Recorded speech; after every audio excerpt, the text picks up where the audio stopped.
Me encanta y siempre me he preguntado por qué Dios le cambia el nombre a varias personas en la palabra de Dios.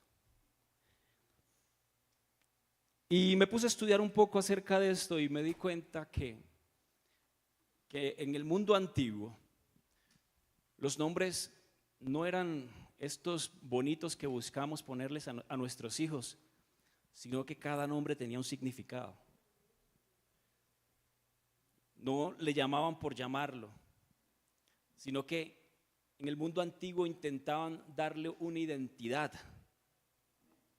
por medio del nombre. Y me puse a investigar algunos nombres de los que nosotros tenemos.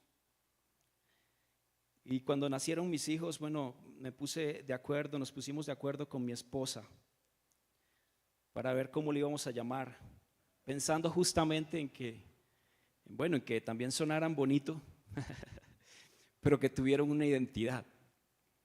Amén. Yo no sé si usted piensa o ha pensado cuando le pone el nombre, no como mis padres que eran todos chistosos, me pusieron un nombre bien chistoso.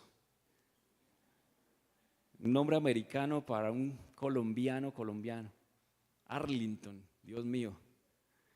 Y no es fácil grabárselo, muchas personas, ¿cómo? ¿Cómo te llamas? Arlington. Harlington, estaba ahorita con la hermana de la cafetería. Harlington, yo, no hermana, Arlington con A. Y escribió Arlington con H. Y bueno, y así somos. Yo me puse a investigar algunos hermanos conocidos. No sé dónde está la hermana Ana, que hay alguna hermana Ana. En toda iglesia hay una hermana que se llama Ana. Allá está la hermana Ana, Dios le bendiga. ¿Usted sabe, hermana Ana, qué significa su nombre? ¿Puede decirlo? Favor o gracia. Amén. Y son significados de nombres hebreos, aunque hay unos nombres que son latinos y de origen latino y otros nombres que son de origen griego. Paola, por ejemplo, mi esposa, ¿usted sabe qué significa su nombre? Ella dice que no. Esposa, su nombre significa lo que usted es, humilde. Qué mujer tan humilde. Amén, amén. El hermano Gerson, ¿sabe qué significa su nombre, hermano Gerson? Extranjero. Si leen la cara del hermano Gerson. ¿De dónde creen que el hermano Gerson? El hermano Gerson es extranjero. María, elegida por Dios. Amén. Ethan, uno de mis gemelos, fuerte y longevo. Aaron, león guerrero de montaña. Ay, Dios mío. El pastor Jairo, el que Dios ilumina. Sí se ve, ¿no? La hermana Margarita, por allí, la hermana Margarita, sí. ¿Qué ven ustedes cuando ven a la hermana Margarita? Aquí me dice que viene del griego y significa perla. Qué bonito ese nombre, ¿cierto? Pero bueno, nosotros andamos en la vida sin pensar en que nuestro nombre nos identifica o tiene una identidad. Y en el mundo antiguo, literal, los nombres eran, por ejemplo, Ana. No la llamaban Ana, sino favor de Dios. Se llama favor o gracia. Favor o gracia. No le estaban diciendo sino otra cosa que tienes gracia. Y toda la vida ella vivía caminando sabiendo que tenía gracia de Dios. Y entonces se iba formando un carácter y una identidad en ella. María, elegida por Dios. Amén. Y el Señor también le cambia el nombre a algunas personas. Abraham, se llamaba Abraham, que significa padre simplemente. Pero le dijo, ya no te llamarás más Abraham, sino te llamarás, ¿cómo? Abraham. ¿Y usted sabe qué significa Abraham? Padre de multitudes. Porque cuando Dios le cambia el nombre a una persona, le cambia su identidad, es para hacerlo algo más grande. Amén. A Saraí, su esposa, le dijo: no te llamarás más Saraí, ahora te llamarás Sara. Amén.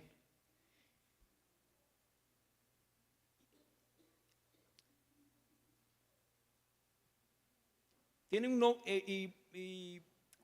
antiguamente también le cambiaban el nombre o le ponían el nombre a las personas dependiendo de las circunstancias del nacimiento. Había alguien que se llamaba Icabod, pero usted sabe qué significa Icabod. Alguien que sepa, que me diga. La gloria de Jehová ha sido traspasada. Porque el profeta Elí tenía 2 hijos que eran también sacerdotes, y algún punto el ejército del pueblo de Israel estaba perdiendo frente a los filisteos y salieron huyendo. Habían muerto 4,000 hombres y estaban tristes porque decían: ¿por qué Dios nos entregó en manos de nuestros enemigos? Y entonces mandaron a traer el arca del pacto. Y salieron los 2 hijos de Elí, sacerdotes, y trajeron el arca. Y cuando llegó el arca, se alegraron porque dijeron: no, ya, esto es la victoria segura. Y hubo gran alboroto y felices. Y el pueblo filisteo se llenó de temor. Y dijeron: estos hombres tienen un Dios grande, ahora sí tenemos mucho miedo.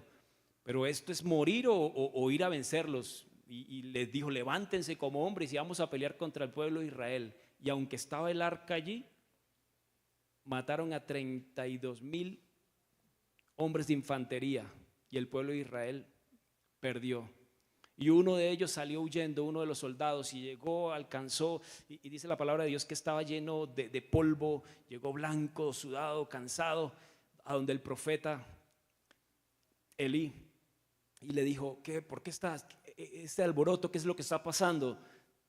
Y le dijo: lo que pasa es que los filisteos han tomado el arca de Jehová, la han capturado y han vencido y han matado a tus hijos, Elí. Cuando Elí escuchó el arca de Jehová, dice la palabra de Dios que Elí se fue de para atrás y se golpeó en la nuca y allí murió. Y la esposa de uno de los hijos de Elí, que estaba embarazada, de la misma angustia, dio a luz, diciendo: Icabod, Icabod. En otras palabras, estaba diciendo: la gloria de Dios ha sido traspasada. La gloria de Dios ha sido traspasada. Imagínense este pequeño creciendo bajo esa identidad toda la vida. Cada persona que lo llamaba le decía: gloria de Dios traspasada. O ¿cómo estás, gloria de Dios traspasada? ¿Usted se imagina esa identidad que se creaba en las personas a raíz de un nombre? Samuel significa Dios escucha, porque el nacimiento de Samuel también era una mujer que no podía tener hijo, Ana, y en esa época se podían tener varias esposas, y la otra esposa sí tenía hijos y se burlaba todos los años de ella. Cuando iban a adorar al templo, todos los años se burlaba de ella porque no tenía hijos. Y a algún punto ella empezó a derramar su alma delante del Señor y a decir: Señor, regálame un hijo. Y el profeta le dijo: es que estás ebria porque estás llorando amargamente, ya que se te quite esa ebriedad, se podría decir. Y ella dijo: no, profeta, es que quiero tener hijos pero no puedo, y estoy clamando al Dios Todopoderoso para que me dé un hijo. Y le dijo el profeta: se haga como Dios quiera. Y al siguiente año ella estaba embarazada y nació Samuel. Entonces, los nombres también vienen a través de las circunstancias. Samuel, Dios escucha. Pero había una mujer que se llamaba Noemí y pidió que no le llamaran más Noemí. Decía: llámenme Mara, porque estoy en angustia, estoy amargada, mi vida no ha sido fácil, he vivido en tristeza. Llámenme Mara, llámenme amargada en otras palabras. ¿Usted se imagina eso? Su identidad era una identidad de amargura. Su identidad era una identidad de tristeza a raíz de un nombre. Y por ejemplo, en Daniel, cuando pensamos en la historia del cautiverio de Daniel y sus amigos en Babilonia, solemos pensar en el horno de fuego o en el foso de los leones. Amén. Pero si leemos el primer capítulo de Daniel, surge algo interesante sobre el poder de un nombre. Dice la palabra de Dios que el rey ordenó a Aspenaz, el jefe de sus oficiales de la corte, que trajera a alguno de los israelitas de la familia real y de la nobleza, jóvenes sin defecto físico, de buena apariencia, aptos para la instrucción en toda sabiduría, conocedores perspicaces y capaces de servir en el palacio del rey, y les enseñara la lengua y la literatura caldea. Entre ellos, de los descendientes de Judá, estaban Daniel, Ananías, Misael y Azarías. El oficial del principal dio otros nombres. El oficial principal les dio otros nombres. Le dio el nombre de Belsasar a Daniel, Sadrat a Ananías, a Mesad, Misael, y a Abednego a Azarías. Entonces, en la antigüedad no solamente los israelitas le cambiaban el nombre, o sea, no solamente los israelitas intentaban darle una identidad a sus hijos o a su descendencia, sino que, por ejemplo, en Babilonia también le estaban dando una identidad. ¿Por qué le cambiaron el nombre a estas personas? ¿Por qué le cambiaron el nombre? Porque resulta que los nombres de estos hombres hebreos tenían significados poderosos y que aludían a la soberanía de Dios y al Dios grande. Por ejemplo, Daniel significa Dios es mi juez. Ananías significa Jehová ha sido misericordioso. Misael, cuando llamaban a Misael, significa quién es lo que Dios es. Y Azarías, a quien Dios ayuda. Literal, eso eran nombres literales. A quien Dios ayuda. Pero en Babilonia, los nombres, por ejemplo, a Daniel se lo cambiaron por Belsasar. En contraste, significa Bel protegerá. Nombres de dioses paganos. Ananías, inspirado por Acú. Azarías, sirviente de Nego. Imagínense esta afrenta tan grande. Pero si nos venimos a estos tiempos, hermano, yo no quiero hablar del nombre bonito que le ponen sus padres. Yo quiero hablar de la identidad que el mundo quiere formar en su vida. El mundo o nosotros a veces nos preocupamos por ser algo en la vida. Nos preocupamos por estudiar y eso está bien. Pero ya no eres quien tú eres, sino que ya tienes una identidad, ya eres un doctor, por ejemplo. Ya eres un ingeniero porque estudiaste ingeniería o eres un comerciante. Pero quiero que pienses, no es tu identidad. No es tu identidad como cristiano. Quiero que te preguntes, ¿qué soy? Por ejemplo, a Yokoi Kenji, al colombo japonés, conferencista, cuenta que algún día le preguntaron, ¿quién eres? Y él dice, yo soy Yokoi Kenji, en Japón. Y él dijo, no te estoy preguntando por tu nombre, ¿quién eres? Yo soy hijo de tal persona, no te estoy preguntando quiénes son tus padres. ¿Quién eres? Yo estoy estudiando tal cosa, no te estoy preguntando qué haces, te estoy preguntando quién eres. Y me pareció muy interesante porque el mundo quiere cambiarnos nuestra identidad y si nosotros no sabemos bien quiénes somos y lo que somos, fácilmente puede engañarnos. Yo estuve trabajando en una casa de un multimillonario en Miami, casi un año.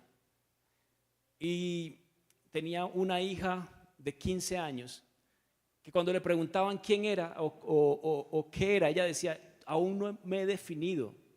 Imagínense esto, aún no sé si soy mujer o me van a gustar las mujeres o soy hombre. Imagínense lo corrompido que está el mundo. O hay personas que le ponen el nombre a sus hijos con un nombre neutral, por si acaso más adelante ella quiere o ese niño o esa niña quiere ser otra cosa. Imagínense en el mundo en el que vivimos, donde el sentido común se ha perdido, donde el enemigo lo que quiere destruir es la identidad y te quiere decir, en otras palabras, que tú estás condicionado a una cultura, que tú estás condicionado a tu forma de pensar, a tu forma de ver las cosas. Y fácilmente el ser humano se ha creído esta mentira, pero es una mentira del enemigo. Es una mentira del enemigo. Si yo me pregunto, me encanta este término, cristianos. Y ser cristiano lo encierra todo. No sé si se da cuenta, si usted le preguntan,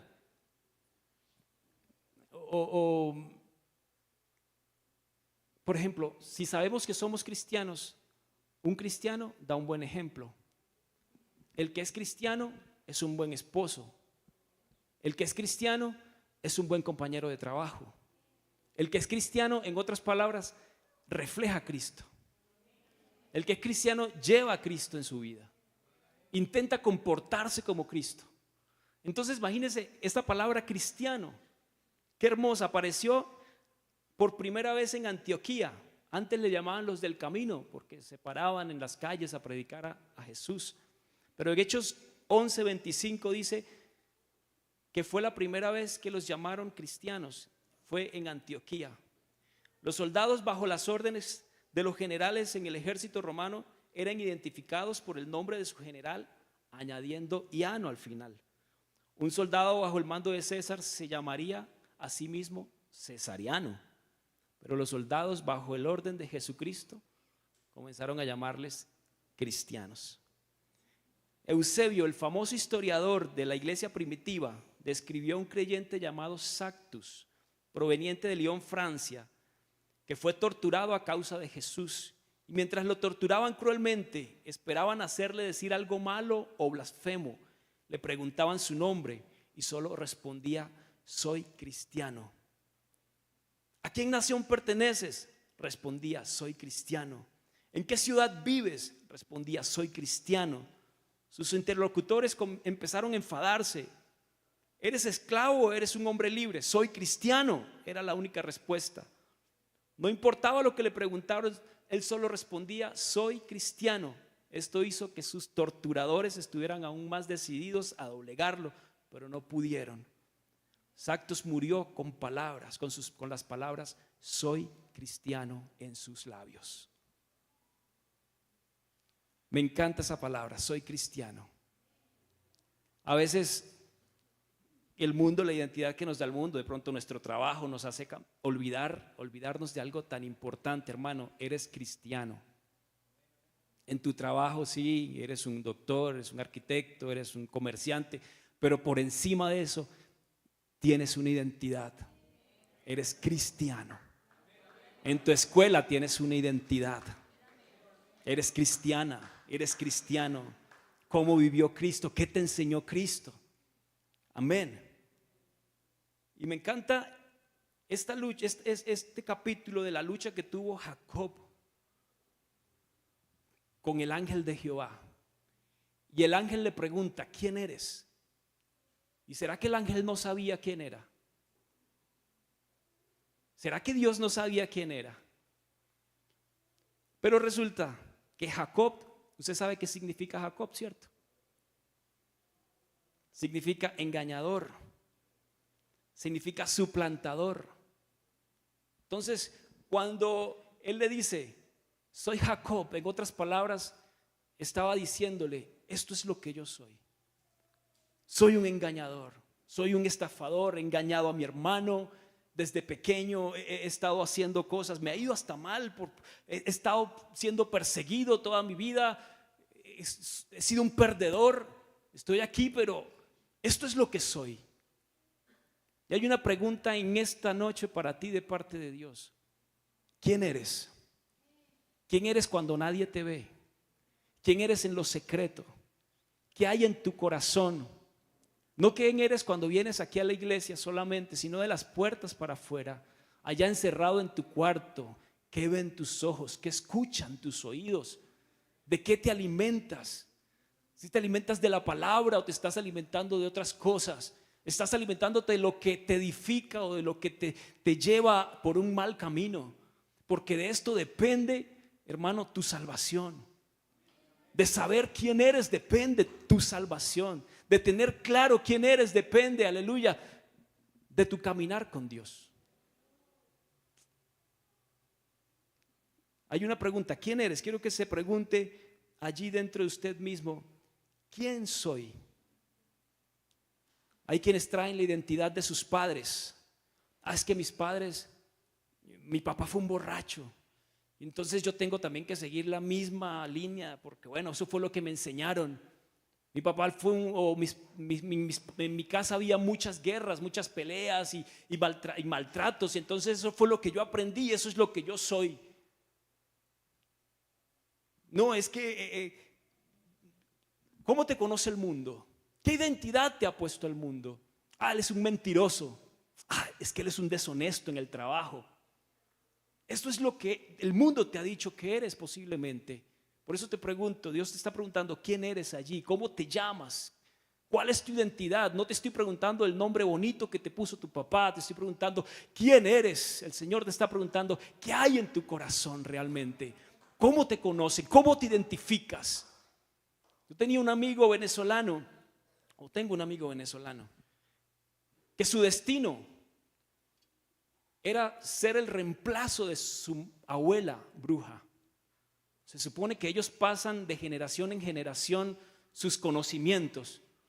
Y él me contaba que desde muy pequeño él ayudaba a arreglar el altar, los altares esos satánicos, donde luego la abuela se ponía frente a ese altar satánico y llegaban a consultarla, y ese altar satánico dice que salía un demonio, no lo veía, pero obviamente la posesionaba, ella le cambiaba la voz y empezaba a hablar diferente y empezaba a adivinarle el pasado a las personas, y entonces las personas empezaban a creer y decía yo soy, ya no se llamaba como se llama la abuela, sino que entraban demonios. Entonces la abuela le enseñó, no, lo que pasa es que nosotros como familia tenemos el poder para soportar un espíritu y que no nos haga daño. Esa es la filosofía diabólica.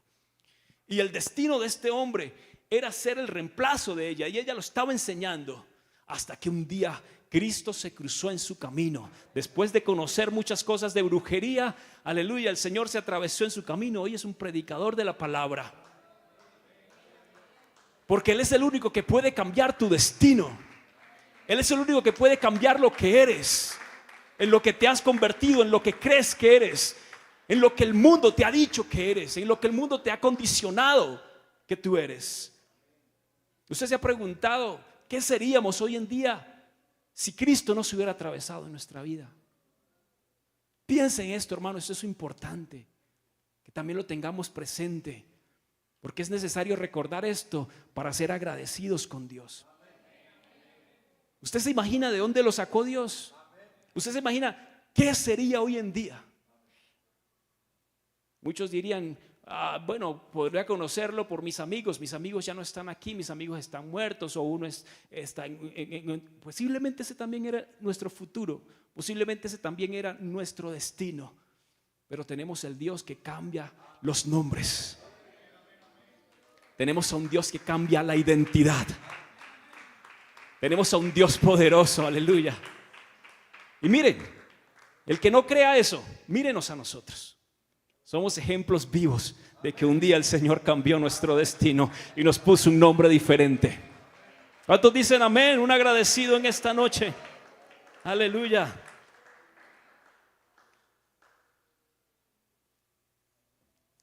Primera de Pedro 2:9 dice: mas vosotros sois los que no sepan, los que no tengan claro qué somos.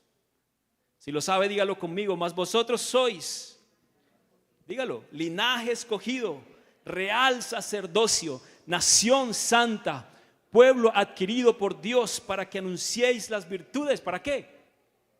Para que anunciéis las virtudes de aquel que nos llamó de las tinieblas a su luz admirable. Tienes un propósito. Si de pronto estás, yo para qué sirvo, estoy aquí, ¿qué puedo hacer? ¿Qué es lo que tengo que hacer en esta vida? El Señor dice, eres así como aquellos hombres que estaban en Babilonia, en un mundo que no era su mundo, pero ellos sabían que venían de un linaje especial, venían de la realeza. Amén. Ellos sabían quiénes eran. A pesar de que el mundo les cambió sus nombres, a pesar de que querían condicionarlos, a pesar de que querían que se acostumbraran a una identidad que no era la de ellos, ellos sabían que eran realeza, que eran un pueblo especial. No importa que te cambien tu nombre y que te llamen por otra cosa, siempre y cuando usted tenga firme su convicción en quién es en Dios. ¿Para qué estoy aquí? Para que anunciéis las virtudes de aquel que te llamó de las tinieblas a su luz admirable. Anúncialo en tu trabajo, anúncialo en tu escuela, anúncialo en tu casa, anúncialo a los tuyos, anúncialo a los que no conoces. Amén. ¿Quién eres? ¿Quién eres? Nombres, hay nombres fuertes, hay nombres que causan temor. Y siempre digo esto, hay nombres que causan temor. Hay nombres como el COVID-19, nombres como el cáncer cuando llegan a su vida o cuando llegan a la vida de alguien. Eso causa miedo.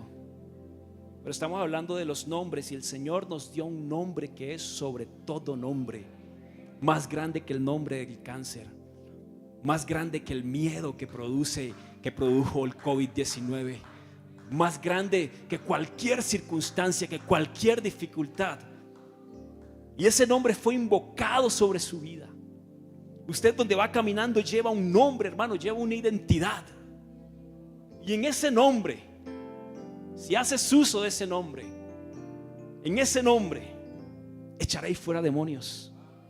En ese nombre tomaréis en las manos serpientes, y si bebieren cosas mortíferas no les hará daño. Sobre los enfermos pondrán sus manos y sanarán. El nombre que tienes es algo muy grande, es algo muy poderoso. ¿Sabe por qué? Porque ante ese nombre se doblará toda rodilla de los que están en los cielos, de los que están en la tierra, debajo de la tierra, sean principados, sean dominios, sean potestades. Aleluya, tenemos invocado el nombre más grande que hay sobre la tierra. ¿No le alegra saber esto? Aleluya, mire lo importante, lo grande que nos hace el Señor. No somos cualquier pueblo, no somos cualquier pueblo. Que el enemigo haya querido decirle que usted es cualquier pueblo, no es cualquier pueblo. Amén. Y en Apocalipsis 2:17 dice la palabra de Dios, y quiero que piense en esto: el que tiene oído oiga lo que el Espíritu dice a las iglesias. El que venciere, le daré a comer del maná escondido, y le daré una piedrecita blanca, y en la piedrecita escrito un nombre nuevo, el cual ninguno conoce sino aquel que lo recibe. Me encanta este pasaje. Y también me pregunto, ¿cuál será ese nombre que Dios me va a dar? ¿Cuál es ese nombre que Dios te va a dar? ¿Cuál es ese nombre que quisieras llevar escrito? ¿Cómo viviste aquí en la tierra? ¿Fuiste una persona humilde? ¿Fuiste noble? ¿Ayudaste al necesitado? ¿Diste amor? Pero hay un nombre para ti escrito en una piedra blanca. No sé, la Biblia no da muchos detalles de esto,